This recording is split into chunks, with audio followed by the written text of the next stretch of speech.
어릴 때부터 저는 지금 뭐 가정을 하는 짓이야? 꿈꿨습니다. 누가 여자야? 사랑스럽고 맨날 항상 나한테 저를 이래라 저래야? 지지해주는 그게 아내, 끝이야. 멋진 아이들, 그리고 행복한 삶을 지금 뭐 하는 상상했습니다. 하지만 누가 제 여자야? 꿈이 곧 너 맨날 실현될 나한테 이래라 것이라고 저래야? 생각했던 그게 끝이야. 바로 그 순간 모든 것이 무너졌습니다. 아내는 갑자기 가정을 꾸리기 전에 시간이 더 필요하다고 결정했습니다. 대성건설 그룹의 구조 엔지니어인 박민주는 복잡한 건설 프로젝트에 대한 그의 분석적인 접근 방식으로 동료들을 놀라게 하는 것을 멈추지 않았습니다.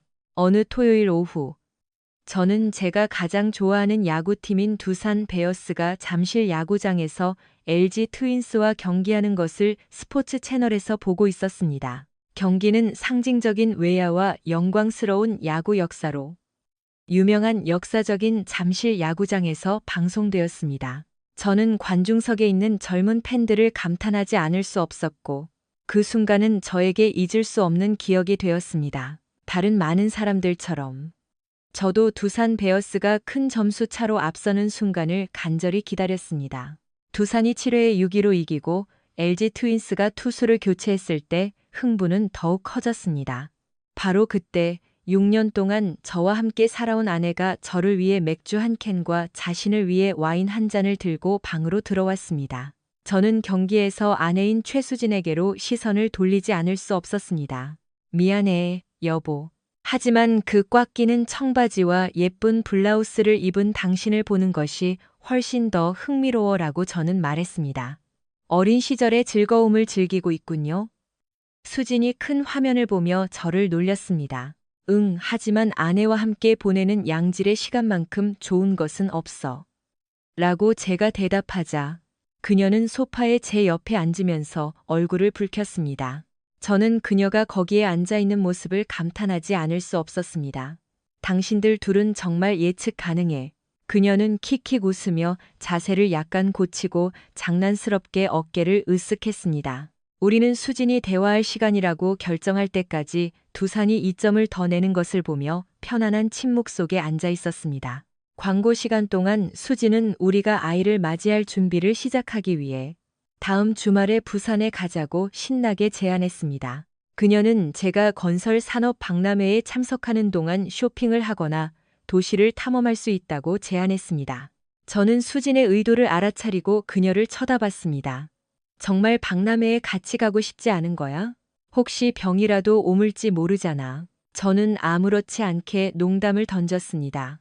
그녀의 몸이 제게 바싹 다가오는 것을 느꼈습니다. 나는 우리가 가족 계획을 시작하고 공식적으로 함께 여정을 시작하기 전에 이번 주말에 우리 둘만의 시간을 좀 가져야 할지도 모른다고 생각하고 있었어.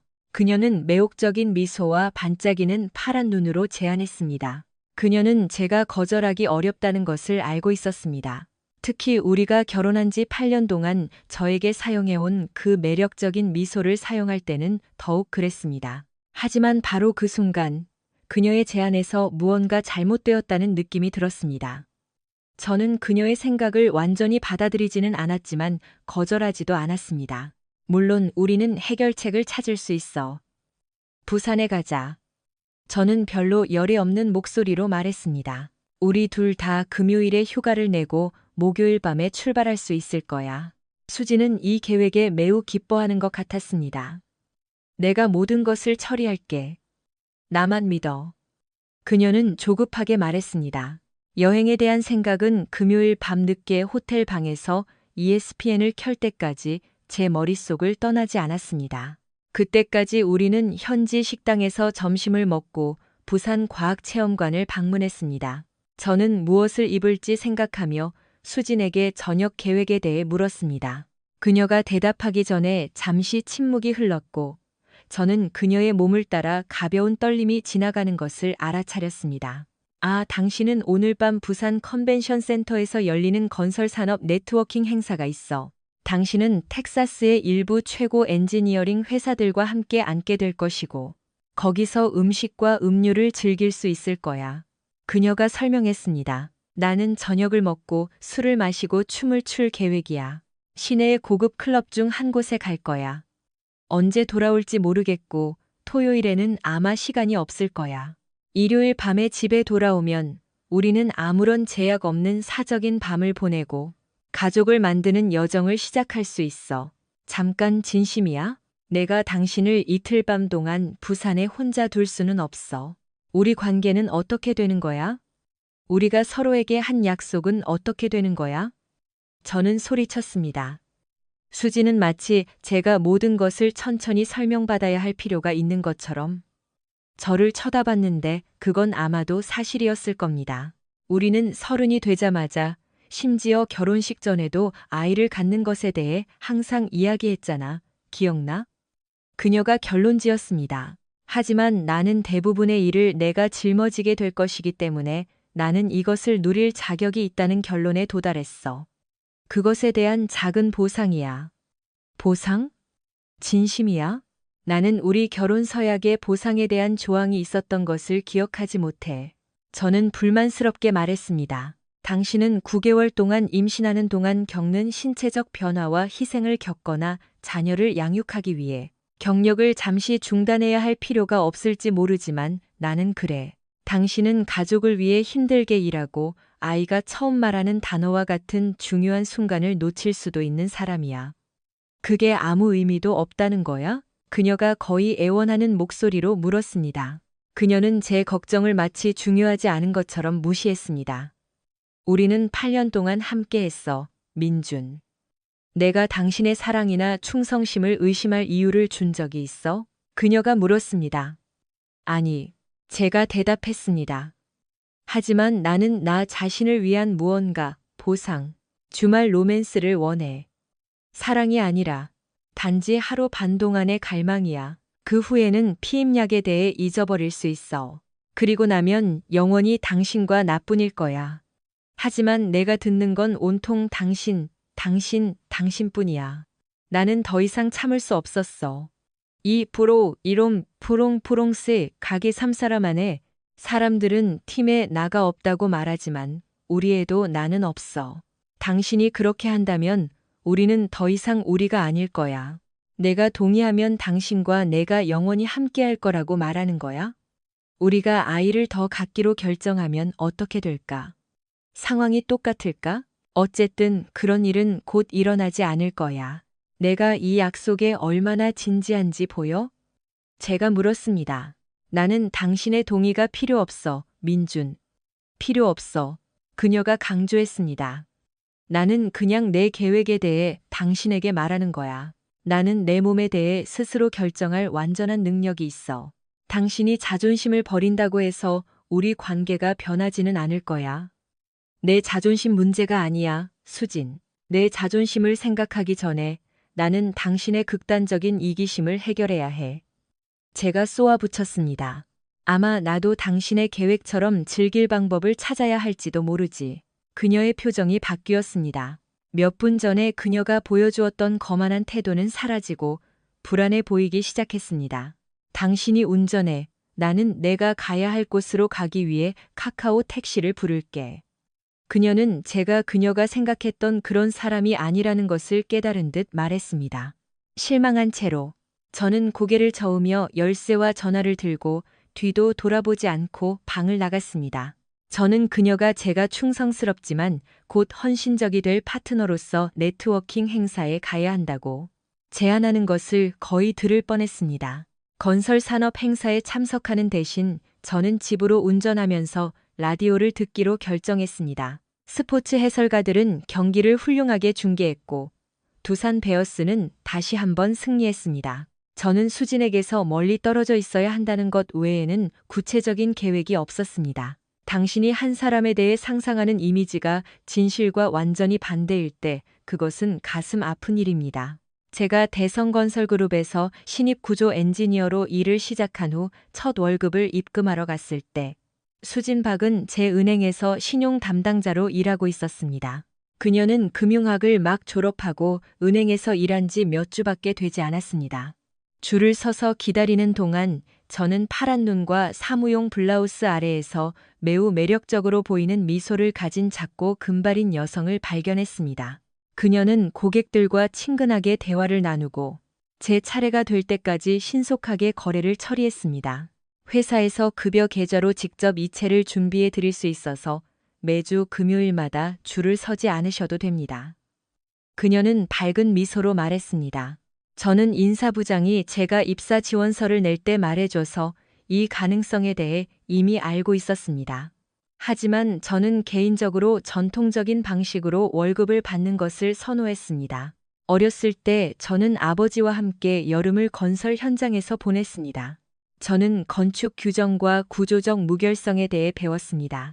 그 당시에는 전자거래가 흔하지 않았고 수표를 처리할 때 직접적인 의사소통은 제가 익숙해진 일상 업무의 일부였습니다.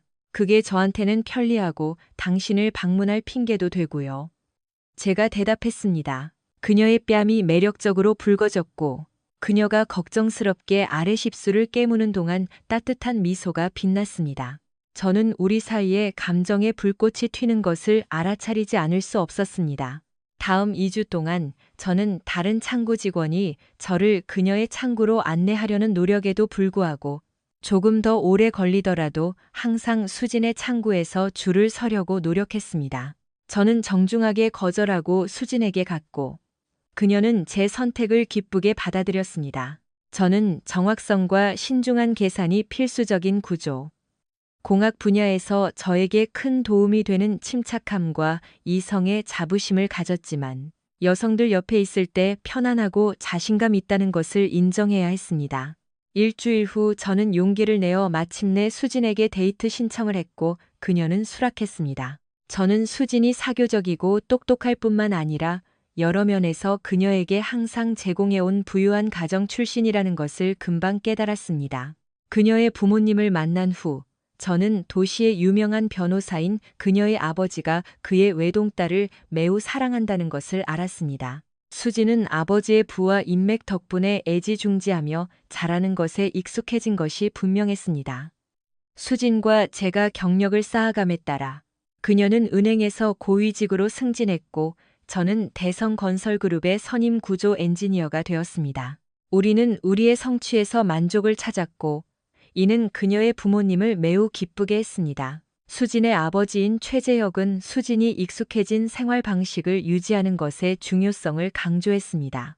그는 그의 딸을 존중하고 그녀에 대한 제 책임을 다하는 것이 제가 그들의 가족에서 합당한 위치를 차지하는 데 도움이 될 것이라고 분명히 했습니다. 하지만 그는 그녀를 함부로 대하는 것은 용납할 수 없다고 경고했습니다. 조심해. 만약 나를 건드린다면 평생의 적을 만들게 될 거야. 재혁이 저에게 그렇게 경고했습니다. 제 이름은 민준이지만 수진을 포함한 대부분의 사람들은 저를 민준이라고 부릅니다. 우리 가족에는 장남의 이름을 민준으로 짓는 전통이 있습니다. 그리고 삼촌이 돌아가신 후 부모님은 저를 민준이라고 불렀습니다. 수진의 부모님은 이 전통을 따르지 않은 유일한 사람들이었습니다. 재혁과 바바라를 제외한 모든 박가족 구성원들은 제가 민준이라는 것을 알고 있었습니다. 첫 데이트 후 1년 반 만에 저와 수진은 화려한 결혼식을 올렸는데 그 호화로움에 저뿐만 아니라 부모님도 놀랐습니다. 식은 주 판사가 주재했습니다. 우리 하객 중에는 수진이 다정하게 로버트 삼촌이라고 부르는 미국 국회의원도 있었습니다. 결혼하기 전에 수진과 저는 경력을 쌓고 재정 상황을 개선하기 위해 둘 다 30세가 될 때까지 가족을 꾸리는 것을 기다리기로 결정했습니다. 우리는 그녀의 30번째 생일 직후 주말에 부산에 가기로 결정했습니다. 서둘러서 자정 직전에 저는 2개의 여행 가방을 꾸리고 가장 귀중한 물건들을 차 트렁크에 넣었습니다. 저는 제 동생인 서준에게 전화했고 그는 제가 모든 것을 정리하는 동안 1시간 거리에 있는 그의 집에서 머물게 해주겠다고 동의했습니다. 그와 그의 아내 모두 제 아내에게 숨기는 것을 포함하여 제가 있는 곳을 비밀로 하겠다고 약속했습니다. 제 30번째 생일이 다가오면서 저는 다가오는 가족 계획에 대해 휴식을 취하고 반성하기를 바라며 부산으로의 낭만적인 주말 여행을 준비하고 있었습니다. 여행 2주 전, 저는 자정에 2개의 여행 가방에 짐을 싸서 차 트렁크에 실었습니다. 저는 제 동생인 서준에게 연락했고 그는 제가 제 삶을 재정비하는 동안 1시간 거리에 있는 그의 집에서 머물게 해주겠다고 동의했습니다. 수진이 어디에 있는지 몰랐고 아마도 그녀의 계획으로 바빴을 것이고, 저는 그녀가 원래 계획대로 일요일 아침에 제가 떠났을 때 매우 놀랄 것이라는 것을 알았습니다. 그 생각은 저녁 내내 저를 괴롭혔습니다. 저는 무엇이 수진으로 하여금 다른 곳에서 만족을 찾게 만들었는지, 그리고 왜 제가 그것을 허용했는지 궁금했습니다. 저는 제가 그녀의 소원을 들어주려고 노력하면서 그녀의 눈에 약하거나 순종적으로 보였는지 궁금했습니다. 그녀는 곧 자신이 얼마나 잘못했는지 깨닫게 될 것입니다. 토요일 아침은 작지만 필수적인 실질적인 금융 업무에 할애되었습니다. 공동신용카드를 취소하고 저축액의 절반을 제 이름으로 된 새 계좌로 이체했습니다. 수진이 토요일 아침에 방으로 돌아와 제가 없어진 것을 발견했는지, 아니면 금요일 밤부터 일요일 아침까지 그곳에 없었는지는 불분명했습니다. 어쨌든 제가 그녀에게서 받은 첫 번째 메시지는 일요일 오전 9시였습니다. 어디야? 우리 11시에 가야 해. 그녀가 썼습니다. 저는 형에게 메시지를 보여주었고, 우리는 그의 뒷마당 테라스에서 미모사를 즐기며 킥킥 웃었습니다.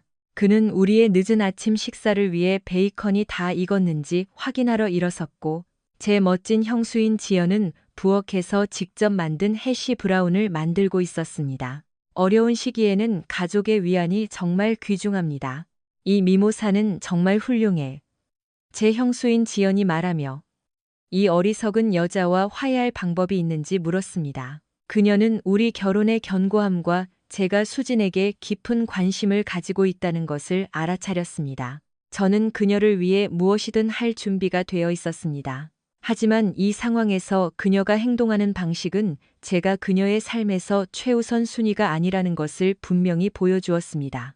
30분 후 비슷한 내용의 또 다른 메시지가 도착했습니다. 점점 더 절망적인 음성 메시지가 쏟아진 후 그녀의 십시 메시지는 제가 우리를 그곳으로 데려다 주었음에도 불구하고 집에 갈 방법이 없다는 것을 깨달았음을 보여주었습니다. 다음 음성 메시지는 분노와 위협으로 가득 차 있었고, 그녀가 호텔 숙박을 연장하려고 시도했지만 신용카드가 취소되어 불가능해지자 도움을 요청하는 내용이 이어졌습니다.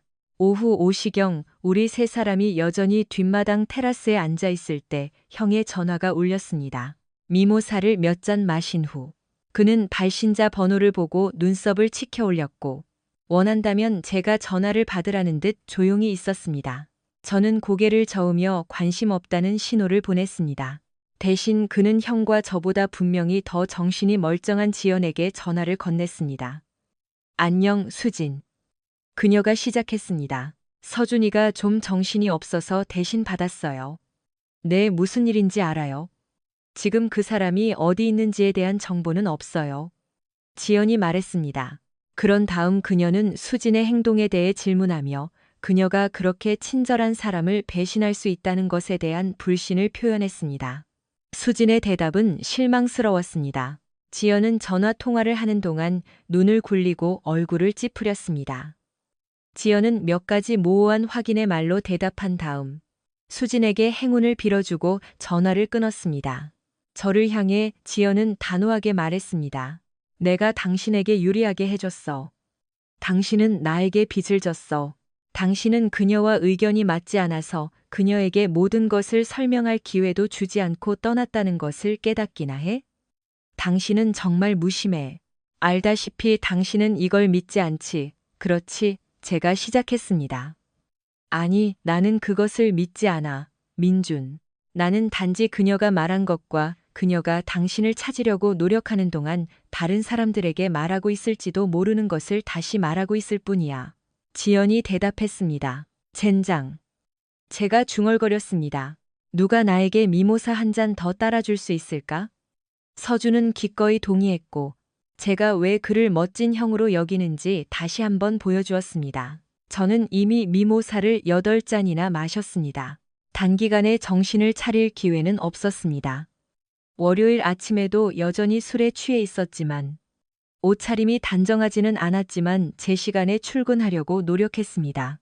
상사 사무실에 들어서자마자 저는 퇴사하거나 즉시 다른 사무실로 전근하겠다는 제 결정을 그에게 신속하게 알렸습니다.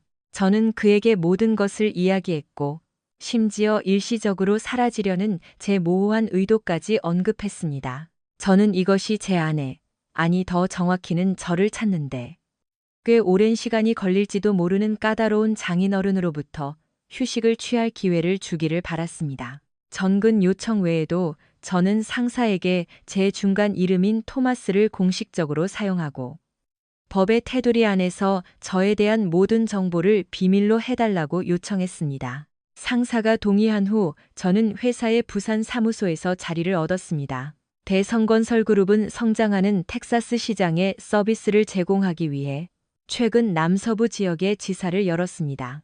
30분 후 김민수는 서울 및 본사와의 옛 관계를 뒤로하고 새로운 삶을 시작했습니다. 일주일 후 저는 아내가 제 전화와 청구서를 추적할 수 없도록 회사가 전근 온 직원들에게 제공하는 침실 2개짜리 아파트에서 선임구조 엔지니어로서의 임무를 시작했습니다. 저는 새 전화를 사고 통신사를 바꾸기로 결정했습니다. 저는 집에 있는 몇몇 신뢰하는 사람들과만 새 전화번호를 공유했습니다. 부모님은 제외하고 형은 어머니가 제 행동을 못마땅해 하시고 수진을 지지하는 것 같다고 말했습니다. 저는 어머니의 판단에 직면하고 싶지 않았고 그녀가 제 전화번호를 수진에게 줄 위험을 감수하고 싶지 않았습니다. 불행히도 아버지는 이 갈등의 한가운데에 무심코 휘말리게 되었습니다. 만약 제가 아버지에게 제 연락처 정보를 드린다면 어머니가 그에게 공유하도록 설득할 가능성이 매우 높다는 것을 알고 있었고 이는 우리 사이에 잠재적인 긴장을 유발할 것입니다. 그것이 제가 그를 이 일에 연루시키지 않기로 결정한 이유입니다. 다행히도 서준과 지연은 신뢰할 수 있는 친구였고 어머니가 아무리 노력해도 그들에게서 제 전화번호를 얻을 수 없을 것이라고 확신했습니다. 수진도 연락을 시도했지만 서준에 따르면 그녀가 제가 없다는 것을 깨닫는데 일주일이 걸렸다고 합니다. 우리가 대화할 수 없다면, 문제를 해결할 수 없다면 어떻게 관계를 구축할 수 있겠어? 그녀가 서준에게 물었습니다. 아마 그는 상황을 고치고 싶지 않은지도 몰라. 수진, 당신은 정말 부산에서 그를 슬프게 했어. 서준은 그녀에게 한 자신의 대답을 회상했습니다. 단지 몇 밤이었을 뿐이야, 서준. 그녀는 자신을 변호했습니다. 당신에게는 아닐지 모르지만 그에게는 그것이 전부였어. 서준이 대답했습니다. 다음 해 부산에서의 제 경력은 계속해서 성장했습니다. 텍사스의 건설 붐은 제 구조공학 분야의 전문 지식이 필요한 많은 도전적인 프로젝트, 사무실 건물, 주거 단지 및 인프라 프로젝트를 의미했습니다. 저는 실제로 사회생활을 찾으려고 노력하지 않았지만 거의 존재하지 않았고 저는 그것에 꽤 만족했습니다. 가끔 저는 제가 여전히 합법적인 부부인지 확인하기 위해 서준에게 물었습니다. 놀랍게도 수지는 아직 이혼 절차를 시작하지 않았습니다. 저는 왜 그런지 궁금했습니다. 가끔 저는 퇴근 후에 동료들과 만났지만 부산에서 약 1년 반 동안 살 때까지 첫 데이트를 하지 않았습니다. 엔지니어링 회사의 동료인 밥은 그녀를 검은 머리와 매혹적인 눈을 가진 아름다운 여성으로 묘사했습니다. 그녀는 아메리카 원주민과 히스패닉계의 혼혈이었고 그녀의 건강한 몸매는 특히 인상적이었습니다. 우리는 몇 번 함께 시간을 보냈지만 저는 곧 그녀가 장기적인 관계를 찾고 있다는 것을 깨달았고 저는 그녀에게 그것을 제공할 수 없었습니다. 2달 후, 저는 제가 가장 좋아하는 아늑한 술집인 아이리시 로즈에서 친구들이 보통 M이라고 부르는 이은주를 만났습니다. 바에 앉아있는 그 여성은 젓갈색 머리, 죽은 깨, 그리고 깊고 푸른 눈으로 고전적인 아일랜드의 매력을 발산했습니다. 곧 저는 그녀가 아일랜드인 특유의 불같은 성미도 가지고 있다는 것을 깨달았습니다. 저는 여전히 재킷과 넥타이를 메고 있었는데 새로운 쇼핑 단지를 위한 설계 도면을 검토하는 바쁜 하루를 보낸 후 피곤했고 아일랜드 위스키인 제임슨을 한 모금 마시고 있을 때 갑자기 한 여성의 목소리가 들려왔습니다. 바에 있는 저 잘생긴 남자는 내 거야, 얘들아. 두고 봐. 여기에 모든 것이 당신의 취향에 맞을 겁니다. 한 무리의 여성들이 들어왔을 때 그들의 복장을 관찰하면서 저는 그들이 도시의 여러 다른 직장에서 막 퇴근했다고 추측했습니다. 모두 청바지와 사무용 셔츠로 캐주얼하게 차려입고 있었습니다. 제게 다가온 여성은 셔츠 단추를 반쯤 풀어서 목선이 살짝 드러나게 했습니다. 저는 그녀의 자신감 있는 걸음걸이와 자연스러운 우아함에 주목하지 않을 수 없었습니다. 오늘 밤 뭐 마실래요? 멋쟁이 신사? 그녀는 빛나는 미소와 장난기 어린 눈으로 물었습니다. 사실은 제임슨인데 아일랜드 위스키 좋아하세요? 제가 대답했습니다. 은주가 저는 대화하고 춤추고 음료를 즐기며 멋진 저녁을 보냈습니다. 그녀는 이살된 딸을 돌봐줄 베이비시터가 있기 때문에 거의 외출하지 않는다고 말했습니다. 약간의 부끄러움과 함께 그녀는 은주이 임신했을 때 아이의 아버지가 그들을 버린 후 혼자 딸을 키우고 있다고 인정했습니다. 그 경험은 저에게 몇 가지 중요한 교훈을 가르쳐 주었습니다. 저와 제 친구들은 외출할 때 항상 서로를 돌봐요. 우리는 보통 함께 다니거나 적어도 둘씩 짝을 지어 다녀요. 그녀가 말했습니다. 하지만 제 딸은 정말 축복이에요. 제 인생에서 가장 중요한 존재죠. 그녀는 전화를 꺼내 화면을 몇 번 두드린 다음 깊고 푸른 눈과 탐스러운 금발 머리를 가진 사랑스러운 아기 사진을 저에게 보여주었습니다. 자녀 있으세요? 그녀가 물었습니다. 가까운 미래의 부모가 될 생각은 아직 안 해봤어요. 제가 대답하며 부산으로 이사 온 것에 대해 그녀에게 이야기하기 시작했습니다. 저는 제가 겪고 있는 결혼 생활의 어려운 상황에 대해 이야기했습니다. 제 이야기를 들은 후 은주은 제가 아직 그 여자와 결혼한 상태인지 물었고 이 문제를 해결해야 한다고 조언했습니다. 저는 이것이 제가 해야 할 일이라는 것을 알고 있다고 인정했지만 그 당시에는 앞으로 나아가는데 더 집중하고 있었습니다. 게다가 수진과 효과적으로 의사소통하는 문제도 있었습니다. 은주가 저는 몇 번의 개인적인 만남으로 시작했고 점차 그녀의 딸인 소희를 우리의 모험에 소개했습니다. 소희는 처음에는 약간 수줍어했지만 제가 그녀와 눈높이를 맞추고 적극적으로 교감하기 시작하자 마침내 저에게 친근해졌습니다. 저는 치과 진료실에 있는 육아 잡지에서 이 방법에 대해 읽었습니다. 그리고 그 기사를 쓴 사람은 정말 재능이 있었습니다. 은주은 제가 엄마 다음으로 소희가 가장 좋아하는 어른이 되었다는 것을 금방 깨달았습니다. 소희는 보통 은주가 제가 소파에서 휴식을 취하는 동안 바닥에 앉아 있었습니다. 그러다가 강아지처럼 제 무릎 위로 기어 올라와 잠이 들곤 했는데 이는 은주를 감동시켰을 뿐만 아니라 저에게도 무한한 기쁨을 안겨주었습니다. 깊은 유대감에도 불구하고 은주가 저 사이에서는 한 사람만 사랑하는 것에 대한 주제가 언급된 적이 없었습니다. 관계 초기부터 그녀는 특히 딸을 돌보고 지역 소매점에서 일을 유지하는 등 삶에 다른 약속이 있다고 솔직하게 말했습니다. 저는 은주가 제가 서로에게 심각한 의무가 없다는 것을 알고 있었기 때문에 그녀가 독립성을 유지해야 할 필요성에 대해 신경 쓰지 않았습니다. 하지만 사람들이 말하듯이 가정은 오해를 불러일으키기 쉽습니다.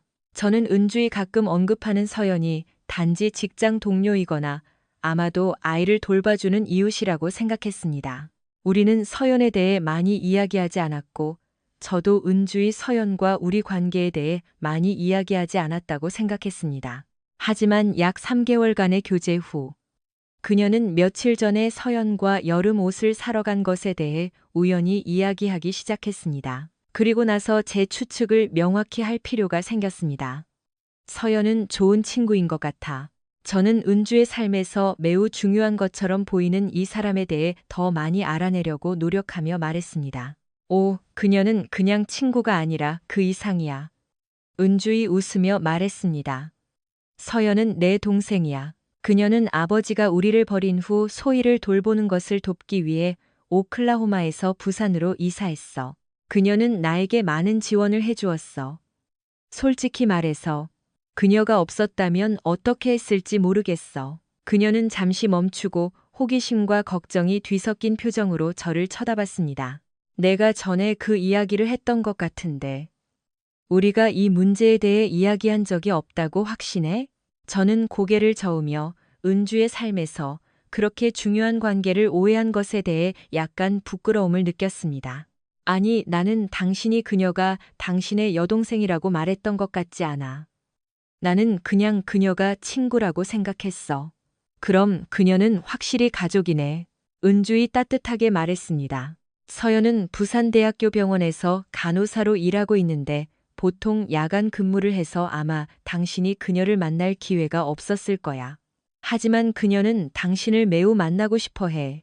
그녀는 소희와 나를 매우 아끼고 보호해. 저는 솔직하게 대답했습니다.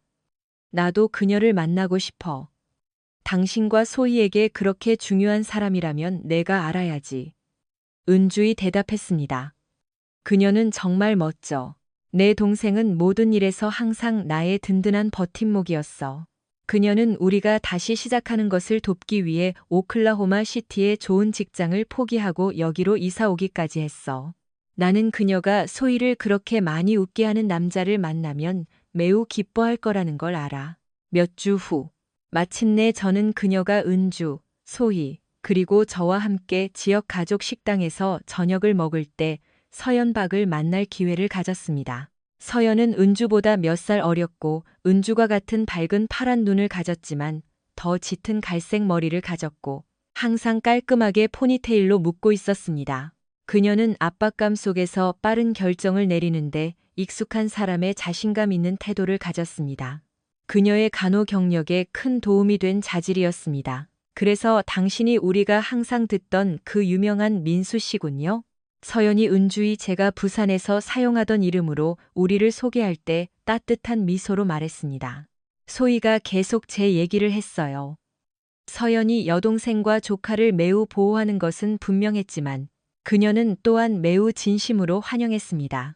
그녀는 제 구조 엔지니어로서의 일, 부산 생활에 적응하는 것, 그리고 은주과 소희에 대한 제 계획에 대해 사려 깊은 질문을 했습니다. 저는 그녀의 솔직함을 높이 평가했습니다. 그것은 제가 함께 일했던 사교적인 말보다 솔직한 의사소통을 중요하게 생각하는 엔지니어들을 떠올리게 했습니다. 은주이 당신이 원래 서울 출신이라고 말했어요. 서연이 우리가 음식을 기다리는 동안 말했습니다. 동북부에서 텍사스로 오는 것은 꽤 큰 변화네요. 무엇이 당신을 부산으로 오게 했나요? 저는 제 실패한 결혼에 대한 개인적인 세부 사항보다는 직업적인 기회에 초점을 맞춰 제 이야기의 축약 버전을 그녀에게 들려주었습니다. 서연은 주의 깊게 들었고 가끔 제가 이해할 수 없는 표정으로 은주를 쳐다봤습니다. 다음 몇 달 동안 우리 새어른과 소희는 함께 더 많은 시간을 보내기 시작했습니다. 은주의 작은 뒷마당에서 주말 바비큐, 지역 공원으로의 나들이, 그리고 가족 스타일의 저녁 식사. 그것은 자연스럽고 편안하게 느껴졌습니다. 제가 항상 상상했지만 제 더 내성적인 서울의 가족에서 자라면서 결코 경험해보지 못한 확장된 가족 지원 시스템처럼 느껴졌습니다. 서연은 시내 반대편에 작은 아파트를 가지고 있었지만 자주 은주의 집에 와서 육아, 집안일을 돕고 그녀가 타고난 헌신적인 이모와 언니의 역할을 제대로 해냈습니다. 저는 그들의 친밀한 관계와 그들이 삶의 도전을 헤쳐나가는데 서로를 지지하는 방식에 감탄했습니다. 형인 서준과만 자라면서 저는 그들의 자매애가 따뜻하면서도 약간 부럽게 느껴졌습니다. 몇 달 동안 이 준비는 매우 순조롭게 진행되었습니다. 저는 점차 은주를 사랑하게 되었고 소희와 깊은 유대감을 형성했으며 서연과 진정한 우정을 쌓았습니다. 마치 우리가 지리적 거리와 상황으로 인해 남겨진 공백을 채우는 진정으로 지속 가능한 무언가, 스스로 선택한 가족을 만들고 있는 것처럼 느껴졌습니다. 은주은 소매업에서 승진하기 위해 노력하고 있었습니다. 저는 점점 더 복잡해지는 엔지니어링 프로젝트를 성공적으로 관리하고 있었고, 서연은 병원에서 감독직에 지원하는 것을 고려하고 있었습니다. 소희는 어린이집에서 잘 자랐고, 친구들을 사귀고 제가 그녀의 엄마를 매우 그리워하게 만드는 자신감 있는 성격을 발전시켰습니다. 그러던 11월의 어느 비오는 화요일 저녁, 모든 것이 순식간에 바뀌었습니다. 은주은 관리직으로 승진하기 위해 노력하고 있던 소매점에서 야간 근무를 마치고 집으로 운전하고 있었습니다. 하루 종일 날씨가 매우 나빴고 운전을 위험하게 만드는 차가운 비가 내렸는데 특히 부산의 구불구불한 언덕길에서는 더욱 그랬습니다. 저는 집에 있었고 소희를 어린이집에서 일찍 데려와 은주이 돌아오기를 기다리며 그녀가 퍼즐을 맞추는 것을 돕고 있었습니다. 서연은 부산대학교 병원에서 평소처럼 야간 근무를 하고 있었습니다. 그것은 평화로운 가족 풍경이었고 제가 은주과 소희를 만난 이후 몇 달 동안 점차 소중히 여기게 된 그런 종류의 풍경이었습니다. 전화는 오후 8시 47분에 걸려왔습니다. 저는 은주이 언제 집에 와서 함께 저녁을 먹을 수 있을지 궁금해하며 시계를 보고 있었기 때문에 정확한 시간을 기억합니다. 민수, 나 서연이야. 그녀의 목소리는 억누르기 힘든 공포로 막혀 있었습니다. 지금 당장 병원으로 와야 해. 은주이 사고를 당했어. 다음 몇 시간은 응급실 복도에서 악몽처럼 지나갔습니다. 제가 이해하지 못하는 의학 용어와 외상과 함께 오는 끔찍한 기다림. 서연은 병원 주차장에서 저를 만났는데 여전히 수술복을 입고 있었고 얼굴에는 눈물이 흐르고 있었습니다. 다른 운전자가 신호를 위반했어. 우리가 응급실 입구로 서둘러 가면서 그녀가 설명했습니다. 은주은 운전석 쪽을 들이받았어. 구급대원들이 그녀를 우리에게 데려왔어. 하지만 민수야. 상황이 안 좋아. 정말 안 좋아. 저는 소희를 이웃인 로드리게스 부인에게 맡겼는데 그녀는 그 소녀의 할머니처럼 되었습니다. 로드리게스는 제가 긴급한 일이 있다고 설명하자 고개를 끄덕이기만 했습니다. 그녀는 만화 영화를 보여주고 아이스크림을 주겠다는 약속과 함께 소희를 자신의 아파트로 데려갔습니다. 병원에서 서연은 그녀의 직장에서 익숙한 복도를 지나 그녀가 잘 이해하지만 저에게는 낯설고 무섭게 보이는 의료기기를 지나 저를 안내했습니다. 우리는 응급팀이 일하는 동안 작은 가족 상담실에서 기다렸습니다. 의사, 응급실장인 마르티네즈 박사는 마침내 자정 무렵 우리와 이야기하기 위해 왔습니다. 서연은 직장에서 그를 알고 있었습니다. 그들은 많은 환자 케이스에서 협력했습니다. 하지만 오늘 밤 그의 전문적인 외모는 그의 눈에 담긴 슬픔을 감추지 못했습니다. 유감입니다. 그가 간단하게 말했습니다. 우리는 할 수 있는 모든 것을 했지만 은주의 부상이 너무 심했습니다. 그녀는 몇 분 전에 막 세상을 떠났습니다. 세상이 멈춘 것 같았습니다. 서연은 의자에 주저앉았고 그녀의 전문적인 침착함이 마침내 완전히 무너졌습니다. 저는 그 무균실 한가운데 서서 빛나고 웃고 아름다운 은주이 사라졌다는 믿을 수 없는 현실을 받아들이려고 애쓰는 제 자신을 발견했습니다. 그녀는 고통스러워하지 않았어요. 마르티네즈 박사가 부드럽게 말을 이었습니다. 그녀는 현장에서 의식을 잃었고 다시는 깨어나지 못했습니다. 그리고 당신이 알아야 할 것이 또 하나 있습니다.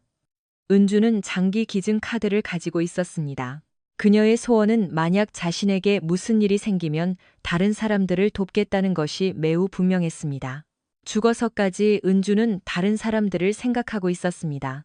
그것은 그녀의 인간됨을 너무나 잘 보여주어서 서연과 저 둘 다 다시 울기 시작했습니다. 다음 몇 시간은 갑작스러운 죽음 이후의 행정 절차의 끔찍한 번거로움 속에서 지나갔습니다. 서류 작업, 장례식 준비에 대한 결정. 그리고 은주의 몇 안 되는 먼 친척들과 그녀의 고용주에게 전화를 거는 어려운 임무. 하지만 가장 어려운 임무는 아직 남아 있었습니다. 소희에게 소식을 전한 후 우리는 다음날 아침 일찍 로드리게스 부인의 아파트에서 소희를 데리러 갔습니다. 그녀는 우리를 보고 매우 흥분했고 방금 본 만화 영화와 로드리게스 부인이 그녀를 위해 준비해준 특별한 아침 식사에 대해 제잘거렸습니다.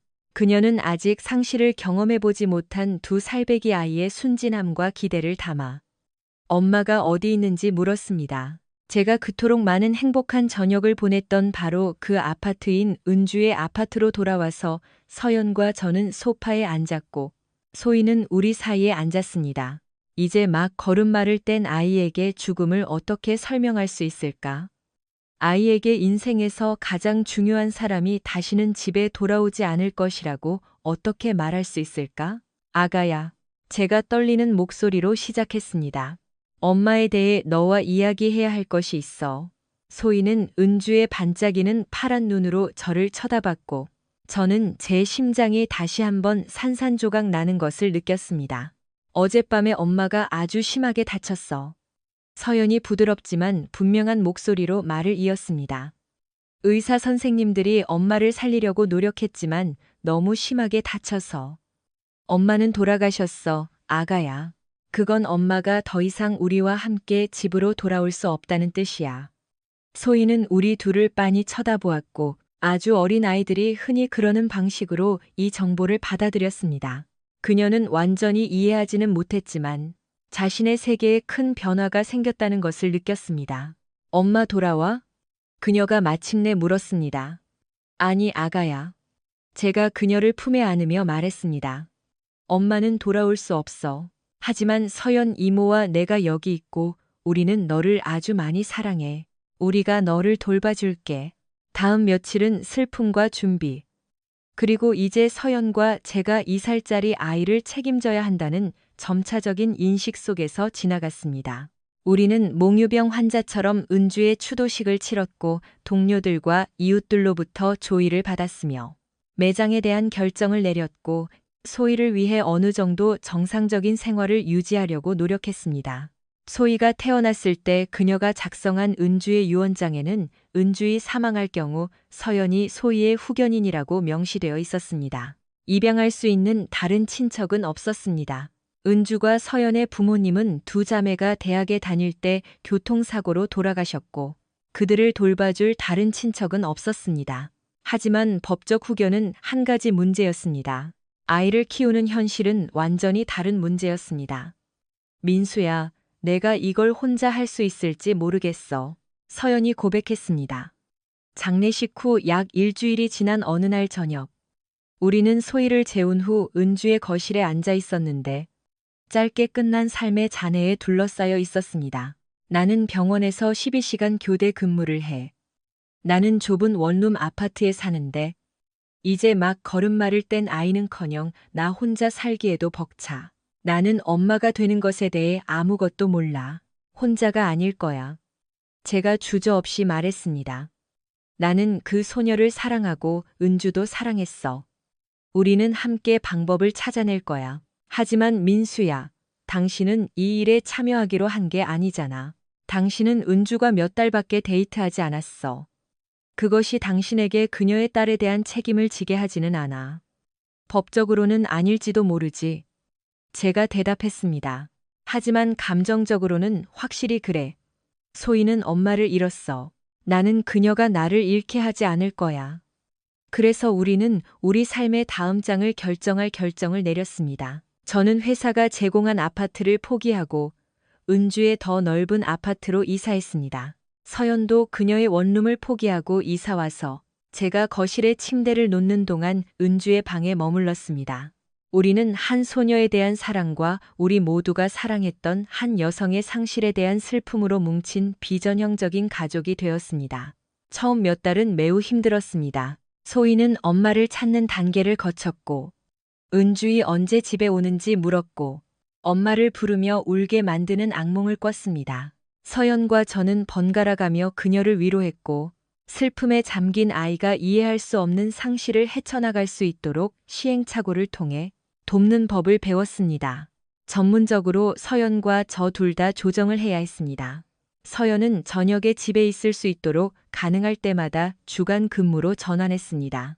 저는 회사와 더 유연한 근무 시간을 협상했고 때로는 소희가 잠든 후에 일을 집으로 가져왔습니다.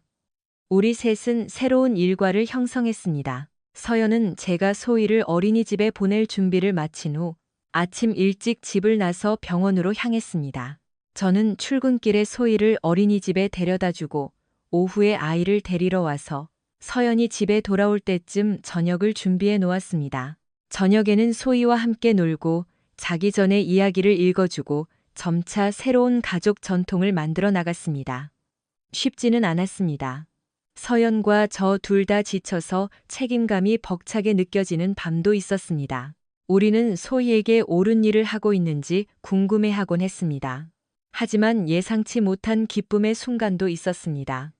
소희가 우리가 하는 어리석은 일에 웃을 때, 그녀가 이야기를 듣기 위해 우리 무릎에 기어 들어올 때, 그녀가 사랑받고 있다는 것을 아는 아이의 자연스러운 수용으로 우리를 아빠 민수와 서연 이모라고 부르기 시작했을 때, 은주의 죽음 후 약 6개월이 지나자 우리 가족 생활에 무언가 변화가 생겼습니다. 서연과 저는 공동 양육자이자 룸메이트였지만 우리의 관계가 우정과 공동 책임보다 더 깊어지고 있다는 것을 깨닫기 시작했습니다. 모든 것은 소희가 특히 사랑스러운 일을 할 때 멀리서 서로의 시선을 마주치는 작은 순간들에서 시작되었습니다. 우리가 겪고 있는 것을 정확히 이해하는 사람이 있다는 위안, 소희를 돌보는 데 있어서 서로의 필요를 예측하는 법을 배운 방식. 어느 날 저녁, 소희를 재운 후 서연과 저는 저녁 식사 후 설거지를 하고 있었는데 그녀가 갑자기 멈추고 저를 쳐다봤습니다. 민수야, 뭐 하나 물어봐도 돼? 물론이지. 이 일에 대해 죄책감을 느낀 적 있어? 그녀는 아파트 주위를 가리키며 우리의 공동생활, 은주이 더 이상 없을 때 새로운 무언가를 만드는 것에 대해 암시했습니다. 저는 그녀의 질문에 대해 신중하게 생각했습니다. 가끔은 제가 인정했지만 그러다가 나는 은주이 소희와 당신을 위해 원했던 것에 대해 생각해. 그녀는 두 사람을 아주 많이 사랑했어. 나는 그녀가 소희가 가족을 갖기를 원했고 당신이 행복하기를 원했을 거라고 생각해. 나도 그것에 대해 생각해 봤어. 서연이 조용히 말했습니다. 그리고 민수야, 나는 당신에게 한 가지 솔직해야 할 것이 있어. 나는 내가 당신을 사랑하고 있는 것 같아. 그 말은 우리 사이의 공중에 떠 있었습니다. 저도 같은 감정을 느꼈지만 어떻게 표현해야 할지 몰랐습니다. 그것을 말하는 것이 적절한지 아니면 어떤 식으로든 은주의 기억을 배신하는 것인지 확신할 수 없었습니다. 서연아, 제가 마른 접시를 내려놓으며 조용히 말했습니다. 나도 같은 감정을 느끼지만 그것을 말하는 것이 옳은지 모르겠어. 그녀는 완전히 저를 향해 돌아섰고 그녀의 눈에는 눈물이 고여 있었습니다. 정말? 우리가 함께 살고 소희를 키우고 있기 때문에 그렇게 말하는 건 아니지? 아니, 제가 그녀에게 더 가까이 다가가며 대답했습니다. 당신에 대한 내 감정은 진짜야, 서연아. 은주에 대한 내 감정과는 다르지만 그것도 마찬가지로 진짜야. 당신은 멋진 여자고 당신 없는 내 인생은 상상할 수 없어. 서연은 손을 뻗어 제 손을 잡았습니다. 나는 당신이 내가 은주의 기억에 불경하다고 생각할까봐 너무 걱정했어. 은주는 우리 둘 다 사랑했어. 제가 그녀의 손을 부드럽게 쥐며 말했습니다. 나는 그녀가 우리가 행복하기를 원했고, 소희가 완전한 가족을 갖기를 원했을 거라고 생각해. 그날 밤은 우리 관계의 새로운 장의 시작을 알렸습니다. 우리는 소희와 그녀의 필요에 항상 주의를 기울이며 천천히 조심스럽게 나아갔습니다. 다음 몇 달 동안 우리의 우정은 점차 사랑으로 깊어졌고 우리의 가족은 편의를 위한 준비에서 진정한 가족으로 변했습니다. 어려움이 없었던 것은 아닙니다. 은주의 죽음 이후 행복을 찾은 것에 대해 죄책감을 느낄 때가 있었고 서연은 언니의 자리를 대신하고 있는 것 같은 느낌과 씨름해야 했습니다. 하지만 점차 우리는 사랑이 나눌 때 줄어드는 것이 아니라는 것을 깨달았습니다. 그것은 더 커졌습니다. 어린아이의 적응력으로 소희는 저를 아빠 민수 대신 아빠라고 부르기 시작했습니다. 그리고 서연은 엄마가 되었습니다. 그 전환은 자연스럽고 아름답게 일어났습니다. 그리고 우리 둘 다 그녀가 얼마나 안전하고 사랑받고 있는지 보며 기쁨으로 가득 찼습니다. 은주의 죽음 후 약 8개월이 지나자 서연과 저는 우리의 관계를 공식화하기로 결정했습니다. 우리는 모든 면에서 합법적인 부부처럼 살았지만 소희에게 법적으로 인정받는 가족의 안정을 주고 싶었습니다. 바로 그때 저는 과거에 미해결된 일을 해결해야 한다는 것을 깨달았습니다. 서연아, 우리가 계획을 계속하기 전에 내가 처리해야 할 일이 하나 있어. 우리가 소희를 재운 후 어느 날 저녁 제가 그녀에게 말했습니다. 법적으로 나는 아직 수진의 남편이야. 서연은 이해한다는 듯이 고개를 끄덕였습니다. 나도 그것에 대해 궁금해하고 있었어. 당신이 그녀에게 연락할 때 내가 거기 있었으면 좋겠어? 나는 이것을 혼자 해결해야 할 것 같아. 제가 대답했습니다. 하지만 당신이 지원하기 위해 여기 있다는 것을 아는 것은 나에게 큰 의미가 있어. 다음 날 저는 서울에 있는 서준에게 전화를 걸었습니다. 민수야, 맙소사. 내 소식을 들으니 정말 기쁘다. 형이 전화를 받으며 말했습니다. 부산에서는 어떻게 지내? 잘 지내, 서준. 정말 잘 지내. 하지만 너에게 물어볼 것이 하나 있어. 수진이 아직 서울에 있는지 알아? 잠시 침묵이 흘렀습니다. 응, 아직 여기 있어. 민수야, 돌아올 거야? 아니, 돌아가지 않을 거야. 하지만 이혼해야 하고 제대로 하고 싶어. 나는 누군가를 만났어, 서준아, 멋진 사람을. 그리고 우리는 결혼하고 싶어. 정말 좋은 소식이네. 서준의 목소리는 진심 어린 행복으로 가득 차 있었습니다. 그녀에 대해 말해봐. 저는 다음 1시간 동안 서준에게 서연에 대해, 소희에 대해, 그리고 제가 부산에서 쌓아온 삶에 대해 이야기했습니다. 제가 이야기를 마쳤을 때 전화기 저편은 한동안 조용했습니다. 민수야. 서준이 마침내 말했습니다. 너는 그 어느 때보다 행복해 보여. 수진과의 일이 있기 전에도 너는 이렇게 만족스러워 보인 적이 없어. 나는 행복해, 서준. 내가 생각했던 것보다 훨씬 더 행복해. 하지만 나는 수진과의 이 장을 제대로 마무리해야 해. 서준은 돕기로 동의했습니다. 그리고 며칠 만에 저는 수진의 현재 연락처 정보를 얻었습니다. 마침내 그녀에게 전화를 걸었을 때 대화는 처음에는 꽤 어색하고 불편했습니다. 민수. 그녀는 제 목소리를 듣고 말했습니다. 안녕, 수진. 잘 지내? 나는 괜찮아, 민수. 나는 당신이 전화하기를 바랐어. 나는 부산에서 일어난 일에 대해 생각할 시간이 많았고, 내가 얼마나 잘못했는지 깨달았어. 수진, 나는 우리가 공식적으로 헤어질 때가 되었다고 생각해서 전화했어. 나는 이혼 소송을 제기하고 싶어. 긴 침묵이 흘렀습니다. 정말? 다른 사람이 있어? 응, 제가 간단하게 말했습니다. 있어.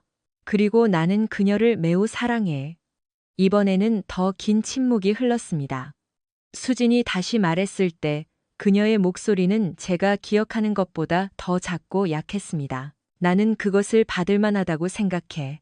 민수, 나는 내가 당신에게 많은 상처를 주었다는 것을 알아. 나는 당신이 떠난 이후 매일 그 주말을 후회해. 나는 이기적이고 어리석었고 내가 아는 최고의 남자를 잃었어. 수진, 우리 둘 다 실수를 했지만 우리는 돌아가서 일어난 일을 바꿀 수는 없어. 우리는 앞으로 나아갈 수밖에 없어. 내 목소리가 달라. 그녀가 작게 말했습니다. 더 행복하고 더 안정적이야. 그래, 이제 나는 가족이 있어, 수진. 딸 하나와 나를 있는 그대로 사랑해주는 여자.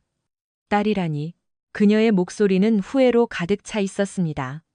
그것이 우리가 항상 꿈꾸던 것이었지. 응. 하지만 인생은 계획대로 되지 않을 때가 많아. 우리는 무쟁점 이혼의 세부 사항을 논의하기 위해 20분 더 이야기했습니다. 수지는 화해할 수 없는 차이를 이유로 매사추세츠에서 이혼 소송을 제기하기로 동의했습니다. 그녀는 위자료나 공정한 수준 이상의 재산 분할을 요구하지 않았습니다. 민수야. 우리가 전화를 끊기 직전에 그녀가 말했습니다. 응, 나는 그녀가 당신을 행복하게 해주기를 바래. 정말 행복하게. 당신은 그럴 자격이 있어. 고마워, 수진. 나도 당신이 행복을 찾기를 바래. 제가 전화를 끊었을 때 저는 제 어깨에서 짐이 벗겨진 것 같은 느낌이 들었습니다. 서연은 제가 부엌에 앉아 전화기를 뚫어지게 쳐다보는 것을 보았습니다. 어떻게 됐어? 그녀가 뒤에서 저를 껴안으며 물었습니다. 생각보다 잘 됐어. 그녀는 곧 이혼 소송을 제기할 거야. 우리는 몇 달 안에 자유롭게 결혼할 수 있을 거야. 서연은 제 머리 꼭대기에 키스했습니다. 기분이 어때? 홀가분해. 당신과 소희와 함께 앞으로 나아갈 준비가 됐어. 6개월 후 부산의 아름다운 봄날. 서연과 저는 해운대 해수욕장의 작은 공원에서 작은 결혼식을 올렸습니다. 당시 3살이었던 소희는 중요한 임무에 항상 보이는 높은 집중력으로 장미 꽃잎을 뿌리며 꼬마 신부 들러리 역할을 했습니다. 서준과 지연은 서울에서 날아와 참석했고, 마침내 제가 매사추세츠를 떠나기로 한 제 결정을 이해하게 된 부모님도 함께 데려왔습니다. 병원에서 온 서연의 동료들과 엔지니어링 회사에서 온 제 동료들, 그리고 우리 가족처럼 된 몇몇 친한 이웃들이 함께 했습니다. 소희의 비공식적인 할머니가 된 로드리게스 부인은 자신의 뒷마당에서 피로연을 열겠다고 고집했고, 그곳을 줄 조명과 봄꽃으로 장식했습니다. 식은 간단하고 완벽했으며 우리가 가족으로서 어떤 사람이 되었는지를 반영하는 그런 종류의 축하였습니다. 서준은 피로연에서 우리가 소희가 서연과 춤추는 것을 보면서 저에게 말했습니다. 네가 수진과 결혼했을 때 이렇게 편안해 보인 적이 없었어. 제가 대답했습니다. 그때 나는 내가 아닌 다른 사람이 되려고 노력하고 있었어. 나는 나 자신이 될 수 있어. 그게 보여. 두 사람 정말 행복해 보여. 우리는 정말 행복했어. 서연과 저는 너무나 쉽게 결혼 생활을 시작해서 우리 둘 다 놀랐습니다. 우리는 이미 1년 넘게 완전한 가족으로 살았습니다. 그래서 법적 인정은 우리가 이미 사실이라고 알고 있던 것을 공식화하는 것일 뿐이었습니다. 서연은 공식적으로 소희를 입양하여 우리 딸에게 합법적인 두 부모가 있다는 안도감을 주었습니다. 우리는 소희의 생모를 기리고 우리 새 가족에서의 그녀의 위치를 확인하기 위해 은주의 성을 소희의 중간 이름으로 유지했습니다. 소희 은주 박. 소희가 4살이 되었을 때 서연과 저는 함께 아이를 갖는 것에 대해 이야기하기 시작했습니다. 우리 둘 다 소희에게 동생을 만들어주고 싶었고 처음부터 임신과 육아 과정을 함께 경험하기를 간절히 바랐습니다. 잠 못 자는 밤과 기저귀 갈 준비가 정말 된 거야? 서연이 친구와 아기 계획에 대해 논의할 때 놀렸습니다. 나는 모든 것에 준비가 되어 있어. 제가 대답했습니다. 그리고 나는 정말 진심이야. 우리 아들인 박민주는 소희가 5살 때 태어났고 나와 내 형의 이름을 따서 지었습니다. 그는 매우 순하고 다루기 쉬웠으며 많은 풍파를 겪고 더 강해진 가족에 합류하고 있다는 것을 감지하는 것 같았습니다. 소희는 남동생을 매우 사랑했습니다. 그녀는 먹이는 것, 목욕시키는 것, 심지어 기저귀 가는 것까지 모든 것을 돕겠다고 고집했습니다. 서연과 저는 그녀가 큰 누나 역할을 자연스럽게 해내는 것에 놀랐습니다. 엄마. 어느 날 민준에게 젖병을 물리며 그녀가 말했습니다. 민준이가 크면 내 첫 번째 엄마에 대해 이야기해 줄 수 있어? 물론이지, 아가야. 서연이 눈물을 글썽이며 대답했습니다. 그럼 은주 이모와 그녀가 너를 얼마나 사랑했는지에 대해 이야기해 주자. 좋아. 소희가 단호하게 말했습니다. 나는 그 애도 하늘에 있는 엄마가 그를 사랑한다는 것을 알았으면 좋겠어. 나처럼. 바로 그런 순간들이 우리에게 아이들의 회복력과 혈연이 아닌 사랑이 진정으로 가족을 만든다는 것을 상기시켜 주었습니다. 시간이 흐르면서 우리 가족은 점차 우리만의 리듬을 찾았습니다. 저는 엔지니어링 회사에서 선임 프로젝트 매니저로 승진하여 부산 주변의 몇몇 대규모 개발 프로젝트를 감독했습니다. 서연은 병원 심장내과 수간호사가 되었는데 이 직책은 그녀의 리더십 기술과 환자 및 그 가족에 대한 연민을 활용했습니다. 소희는 학교에서 매우 우수했고 학업과 운동 모두에서 일찍 재능을 보였습니다. 그녀는 축구를 했고 은주의 지능과 민첩함, 그리고 자연스러운 우아함을 물려받았습니다. 민주는 호기심 많고 활동적인 소년으로 자랐고 누나를 우상으로 삼았으며 집 수리 프로젝트에서 저를 돕는 것을 좋아했습니다. 소희가 10살, 민준이 5살 때 우리는 첫 집을 샀는데 좋은 학교가 있는 가족 친화적인 동네에 있는 침실 4개짜리 목장 스타일의 집이었습니다. 집에는 아이들이 뛰어놀 수 있는 넓은 뒷마당과 제가 목공 취미를 추구할 수 있는 목공 작업실이 있었습니다. 집처럼 느껴져. 서연이 이삿날 텅 빈 거실에 서서 아이들이 집안을 뛰어다니며 새 침실을 차지하는 것을 보며 말했습니다. 집이야. 제가 동의했습니다. 우리 집, 그 해. 우리는 처음으로 서준과 지연, 그리고 서울에서 날아오신 부모님과 함께 추석을 보냈습니다. 저녁 식사는 혼란스러웠지만 멋졌고 민주는 사방을 뛰어다녔고 소희는 완벽한 작은 안주인 역할을 했습니다. 내 인생이 끝났다고 생각했던 때를 기억해? 지연이 저녁 식사 후 설거지를 하면서 저에게 조용히 물었습니다. 저는 주위를 둘러봤습니다. 서연과 어머니는 가족 사진을 보며 웃고 계셨습니다. 소희는 민준에게 퍼즐 맞추는 법을 가르치고 있었습니다. 서준과 아버지는 축구를 보며 팀에 대해 즐겁게 논쟁하고 계셨습니다. 때로는 최악의 상황에서 최고의 것이 나오기도 해. 제가 대답했습니다. 수진과 헤어지지 않았다면 서연을 만나거나 이 가족을 갖지 못했을 거야. 그것은 매우 성숙한 견해야. 깨닫는데 시간이 좀 걸렸지만 이제는 모든 것이 그렇게 된 것에 감사하다고 솔직하게 말할 수 있어. 소희가 18살이 되었을 때, 그녀는 어렸을 때 우리가 그랬던 것처럼 오클라호마에 있는 은주의 무덤을 방문하고 싶다고 결정했습니다. 이번에는 대학에 입학하기 전에 생모와 연결되는 방법으로 혼자 가고 싶다고 했습니다. 엄마에게 내 인생에 대해, 엄마에 대해, 아빠와 민준에 대해, 내가 얼마나 행복한지에 대해 이야기하고 싶어. 그녀가 설명했습니다. 서연과 저는 그녀를 오클라호마까지 차로 데려다 주었지만 그녀가 은주의 무덤 옆에서 혼자 시간을 보내는 동안 차에 머물렀습니다. 돌아왔을 때 그녀의 눈은 울어서 붉었지만 그녀는 여전히 미소 짓고 있었습니다. 고마워요. 소희가 간단하게 말했습니다. 우리 모두를 하나로 모아주셔서.